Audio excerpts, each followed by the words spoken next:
Tonight, my wife Andrea and I celebrated our fifth wedding anniversary at one of the finest restaurants in town. It's a Michelin-starred restaurant, and everything from the decor to the food is luxurious and sophisticated. We were directed to a window seat overlooking the city at night. Andrea was dressed extraordinarily beautiful tonight. A black evening gown outlined her beautiful figure, her long hair was elegantly coiled behind her head, and the diamond earrings in her ears shone with a charming light. I gazed at her, my heart full of love and gratitude. These 5 years of married life, although plain, but I have always felt very happy. We ordered, and the sommelier poured us champagne. I raised my glass and said to Andrea, "Here's to our fifth anniversary and to my beautiful wife." Andrea didn't raise her glass. There was no smile on her face, and her eyes were a little averted. "Robert, I need to talk to you." I put down my glass and looked at her a little puzzled. "What's the matter, honey?" Andrea took a deep breath, as if she had made up her mind. "Robert, we've been married for 5 years. What do you think of our life?" I smiled. "I think it's great. We have a stable job, we bought our own house, and our life is quiet but solid. Why aren't you satisfied?" Andrea shook her head. "No, it's not that I'm dissatisfied. It's just that I think our life is too dull, lacking passion and excitement. I want to try something new." I frowned. "Something fresh? Like what?" Andrea bit her lip, seemingly hesitating to speak out. A moment, she still opened her mouth. "Robert, I want to explore an extramarital affair."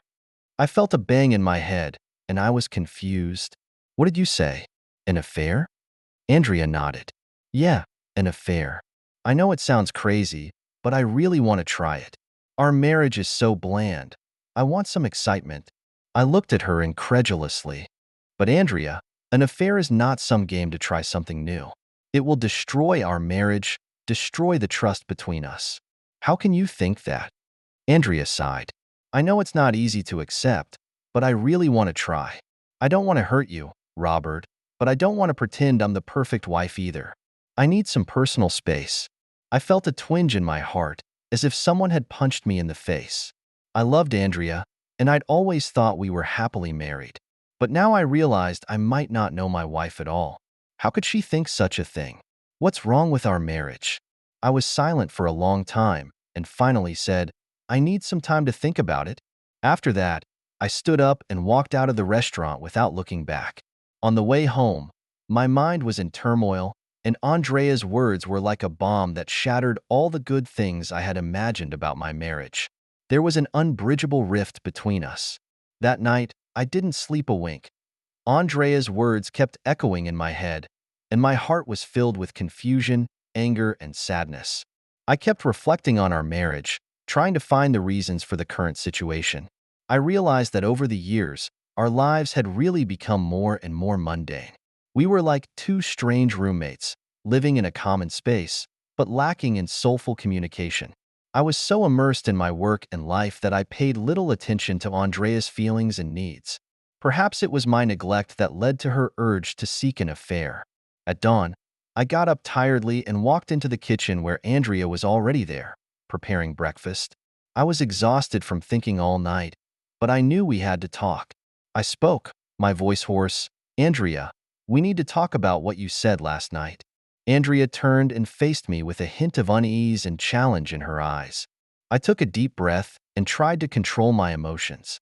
I asked her why she was making such demands, why she was betraying our marriage vows, and Andrea retorted vehemently, accusing me of never really caring about her, of never caring about her feelings. Our arguments became more and more heated, and our words became sharp and harsh. I felt a mixture of heartache and anger, and couldn't believe that our relationship had come to this point. Andrea's tears continued to fall, but her tone remained firm. She said she didn't want to live this hypocritical life anymore, and she wanted to change. After the argument, we fell silent. I stared at Andrea, whose once familiar face now looked so strange. I began to wonder if our marriage had a future. Trust and fidelity were the cornerstones of marriage, and now they had been shaken. I knew that I had to make a choice. But in the face of this difficult choice, I feel incredibly confused and painful. our feelings, has really come to an end? Or do we still have the possibility of recovery? I sat alone in the living room for a long time, unable to calm down. Outside the window, the city was waking up and a new day was beginning. But for me, the arrival of this day signaled that I had to make a life-changing decision. I knew that no matter what choice I made, I would face great challenges and difficulties. But I had no choice but to summon the courage to face this cruel reality. After that morning of arguments and conflicts, I began to seriously consider the possibility of divorce. I realized that if we couldn't solve our current problems, if the trust between us had broken down, then perhaps separation was the best option. I decided to meet with my attorney friend David, a longtime friend and experienced divorce attorney, to discuss the legal aspects of my divorce. I am confident that he will be able to provide me with professional advice and assistance. I went to David's office and told him about Andrea and I. David listened attentively, taking notes from time to time. When I finished, he pondered for a moment and began to analyze our situation. David told me that a divorce could be complicated given the length of our marriage and our property situation. We need to consider issues such as property division and alimony. If both parties cannot reach an agreement, we may need to go to court. This means that divorce can be a long and painful process. Listening to David's analysis, I felt a sense of despair. I never imagined that one day I would face divorce, let alone that it would be so difficult. But at the same time, I knew that if our marriage had come to an end, divorce might be the only way out. I asked David some specific legal questions, such as how to draft a divorce agreement, how to deal with joint property, etc. David gave me detailed answers and advised me to start collecting relevant documents and information to prepare for possible legal proceedings. After leaving David's office, I felt a heavy heart. The reality of the divorce was starting to become clear and tangible, and it made me feel fearful and uneasy. I knew that I was in for a difficult time and that I needed to be prepared. In the next few days, I started to prepare the necessary documents for the divorce. I collected our marriage certificate, real estate certificates, bank statements, and other documents, and organized them into categories. The process was exhausting and heartbreaking, but I knew it had to be done. At the same time, I began to seek emotional support. I contacted a few close friends and told them about my plight. They all expressed their sympathy and support for me and encouraged me to be strong for the future. Their comfort gave me a warm feeling that I was not alone. Nevertheless, my heart was still full of contradictions and struggles. On the one hand, I was angry at Andrea's demands and found it difficult to accept them. But on the other hand, I began to reflect on my own problems in the marriage and wondered if I was partly to blame for the current situation. I know that I have a lot to think about and weigh before I make a final decision. Divorce is not an easy thing to go through, and it will change every aspect of my life. I need to think carefully and face the difficulties and challenges that may arise. But anyway, I've taken the first step. I have started to prepare for a possible divorce, both legally and emotionally. I know that it will be a difficult journey, but I have no choice but to find the courage to face this harsh reality. After meeting with attorney David, I began to realize that divorce is not just a legal issue, but an emotional one. I needed to find a way to relieve my inner stress and pain, to recognize myself again, and to find meaning in my life. By chance, I came across a local cycling enthusiast group on the internet. They organize weekly rides to explore the nature around the city. I've always been interested in cycling, but I've never had the chance to try it out due to work and family commitments. Now, I think it might be a good way to divert my attention and rediscover myself. I joined the group and signed up for the next ride. It was a sunny weekend with a light breeze. I got on my rented mountain bike and started my first ride with the group. At first, I was a bit uncomfortable. Cycling is more physically demanding than I thought. When I was going uphill, my leg muscles ached and I was short of breath. When I was going downhill, I was a bit nervous that I might lose control of the car. But gradually, I began to enjoy the challenge. I felt the wind whistling in my ears, the burning of my muscles, and the beating of my heart. My mind became clearer and my emotions were soothed by this intense sensory stimulation. Riding seems to make me forget the worries of life for a while and gives me a moment of peace of mind. It was during this ride that I met Diana, a nurse who enjoys riding and hiking in her spare time, and we started chatting during a break. She is gentle, friendly, and has a great sense of humor that makes her feel very comfortable. We talked about our jobs, our writing experiences, and our problems in life. Although I didn't reveal too many details about my marital problems, Diana seemed to feel my pain. She encouraged me to be strong and believe that life will always be better. After the ride, I felt happy and energized. More importantly, I felt that I was no longer alone. Through the ride, I met a group of like-minded people, especially Diana, whose kindness and support made me feel warm and fuzzy. Over the next few weeks, I began to participate regularly in the cycling group. Each time I rode, I felt a release of my inner stress, and my mood became more cheerful. I began to look forward to the weekends and the meetings with my riding buddies, especially the conversations with Diana. Our friendship deepened, and I began to feel how special she was to me. Riding seems to have opened a new door for me. It not only gave me a channel to vent my emotions, but also gave me a chance to re-examine my life. In the close contact with nature and the sincere communication with my riding partners, I began to reflect on my role in marriage and life, and began to think about what I really want. I know that this is just the beginning. I still have a long way to go and a lot of problems to face. But through cycling, I have found a new starting point, a chance to rediscover myself. I began to believe that no matter how many difficulties lie ahead, I have the courage to face and overcome them. Over time, my friendship with Diana grew. We started going on more frequent rides and started having dinner dates after rides. Every time I spent time with Diana, I felt more relaxed and happy than ever before. As we rode alongside each other, enjoying the scenery along the way, Diana always found the most interesting things to talk about, so our conversations never got stagnant. She shared stories about her work at the hospital and her travels. I found myself more and more attracted to her wisdom, bravery, and kindness. For dinner, we would choose some quiet and cozy restaurant. Under the soft light, we savor the food and talk about our lives, and Diana is always a good listener.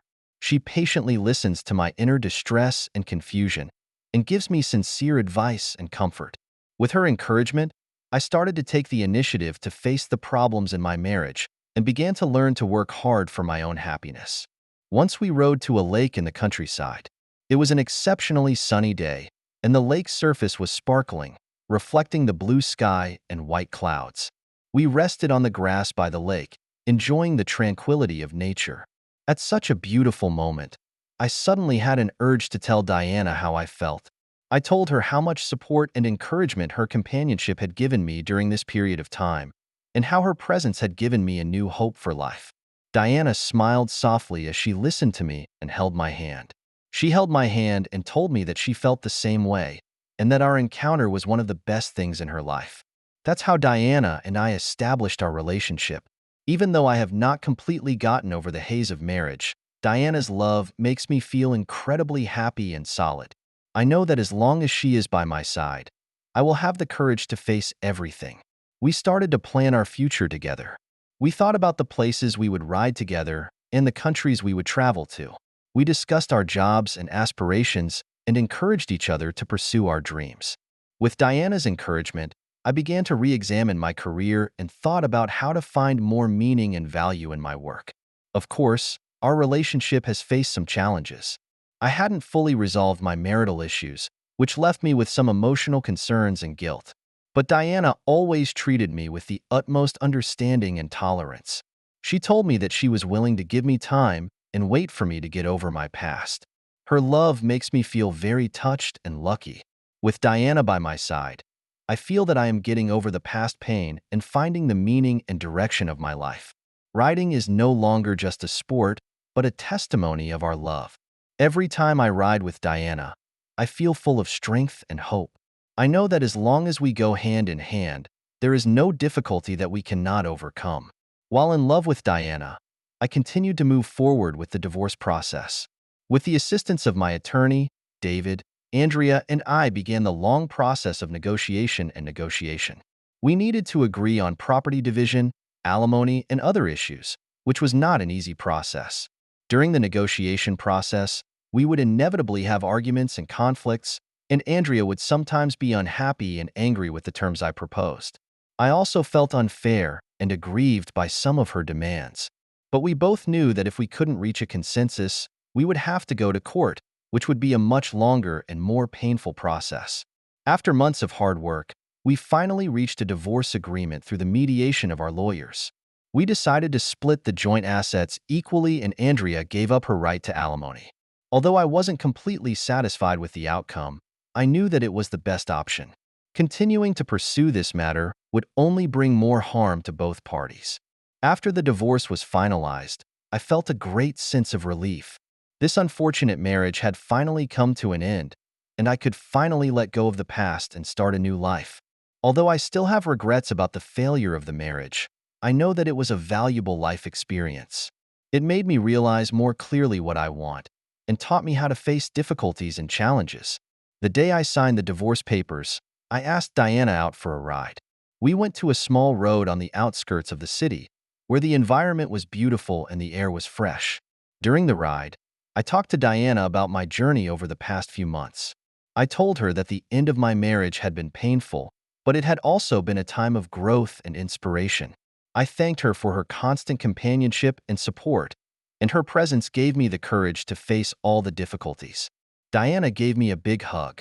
She told me that she was proud of me because I was able to face the problem bravely and accept the result openly. She said that divorce is not a failure of a relationship, but a new beginning.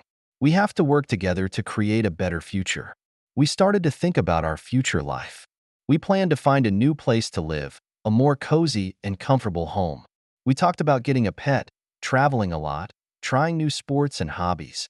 We agreed to work together for our dreams, to support each other and to encourage each other. With Diana by my side, I feel happier and more secure than ever. I know that there are still a lot of uncertainties and difficulties in our future, but I believe that as long as we walk hand in hand, there is no difficulty that we cannot overcome. Since my divorce, I thought I could start a new life. But then a phone call from Andrea and her mother shattered my peace of mind once again. I was getting ready to go for a ride with Diana that day when I got a call from Andrea's mother. She claimed that Andrea was having financial difficulties and wanted me to let her and the kids move into my house for a while. I was shocked and confused. Andrea and I have had very little contact since the divorce. I felt very uncomfortable with their sudden request.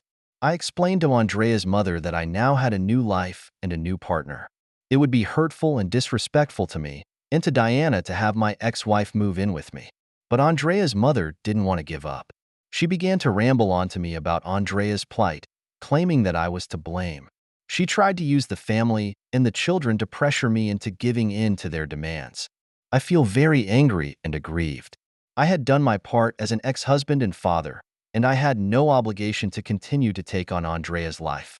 What's more, I suspected that they were really in trouble, and perhaps this was just an excuse to get more financial support. I flatly refused Andrea's mother's request. I made it clear that I would not allow Andrea to move in, nor would I provide any additional financial support. If they were in real trouble, I suggested that they seek other sources of help, such as government welfare agencies or charitable organizations. Andrea's mother became furious and started accusing me of being an irresponsible ex-husband and father. She claimed that I was a selfish person who cared only about his own pleasure and not about the lives of his family. I tried to explain my position to her, but she would not listen. Finally, I had to end the conversation forcefully. This conflict has cast a shadow over my life. Although I stood my ground, deep down I felt a twinge of guilt and remorse. After all, Andrea had been my wife for so many years, but I knew that I couldn't make the wrong decision just because of such feelings. I needed to take responsibility for my own happiness and preserve my relationship with Diana. I decided to confess this to Diana. To my surprise, Diana was very understanding and supportive. She told me that I had made the right choice. She said that if I really let Andrea move in, it would hurt our relationship. Diana's support made me feel so warm and touched. I realized that the people who really love me would not ask me to sacrifice my happiness, and the people who really understand me would support my choice. With Diana's encouragement, I decided not to run away from the issue, but to face it with courage. I sent an email back to Andrea's mother, explaining my position and considerations in detail. I hoped that through open communication, she would finally understand and accept my decision. Just when I thought I was done with Andrea's mother, another unexpected event shattered my peace of mind. The other day, Diana and I were enjoying a rare moment together at home. Suddenly, the doorbell rang. When I opened the door and saw Andrea and her mother standing outside, I was surprised and uneasy. Before I could ask, they walked right into my house and Andrea looked around, and then bluntly asked me to let her and the kids move in with her. I looked at them in disbelief. I had already made it clear that I had refused their request during our last conversation. I was extremely angry and impatient that they had come to me uninvited and made such unreasonable demands. I tried to explain my position to them, saying that Diana and I needed our privacy and space. But Andrea's mother wouldn't listen, and she kept accusing me of being selfish and not caring about my family. In the face of their unreasonable demands and accusations, I felt a surge of anger burning in my chest. They were obviously using the family and the children to blackmail me and make me give in to their demands. Fortunately, Diana stepped in to support me. She calmly expressed our position to Andrea's mother, pointing out that their behavior was inappropriate and that I had done my duty as an ex-husband and father. At the insistence of Diana and me, Andrea and her mother finally left. The moment I closed the door, I felt more relieved than ever. This incident made me realize that I had to do something to protect my life and Diana's life. We decided to install some security cameras in our home in case Andrea and the girls came back. More importantly, this incident made me really look inside myself. I realized that I no longer belong to the past. I belong to the present, to Diana, and to our future together. From now on, I will not let the shadow of the past interfere with my life. I will bravely face the future and firmly protect my happiness. With Diana by my side, I feel very solid and lucky. I know that no matter what the future holds, as long as we walk hand in hand, there is no difficulty that we cannot overcome. Thank you for taking the time to listen to today's story. If you enjoyed it, please like and subscribe if you haven't already. If you have a story to share about your own or someone else's experience, please feel free to contact me. Take care.